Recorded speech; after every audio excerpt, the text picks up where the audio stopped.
আজ পর্যন্ত কোনোদিন শোনেন নাই কোন মা সন্তান মারা যাওয়ার পরে সন্তানকে কবর দেওয়ার জন্য গোরস্থানে গেছে? শুনছেন নাকি?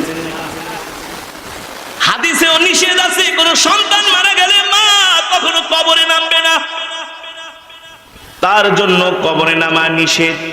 এর কারণ হলো একজন বাবা তার হাত দিয়া সন্তানকে কবরের মধ্যে নামায়া কবর দিয়া চলে আসতে পারে, উঠতে পারে। একটা মা যদি কবরে যায় সন্তানকে নিজের হাত দিয়া কবরের মধ্যে শোয়ায়, ওই সন্তানকে কবরে রাখা ওই মা কোনোদিন কবর থেকে উঠতে পারবে না। জায়গায় মা স্ট্রোক করে মারা যাবে, জায়গায় মা স্ট্রোক করে মারা যাবে। ওই সন্তানকে কখনো কবরে রাখা মা উপরে উঠতে পারবে না। এর কারণ হলো আল্লাহ তাআলা মায়ের অন্তরের মধ্যে সন্তানের জন্য এত মায়া দিয়েছে। ঠিক কিনা বলেন? সন্তানের জন্য এত মায়া আল্লাহ তাআলা মায়ের অন্তরের মধ্যে, হৃদয়ের মধ্যে, দিলের মধ্যে আল্লাহ দান করেছেন।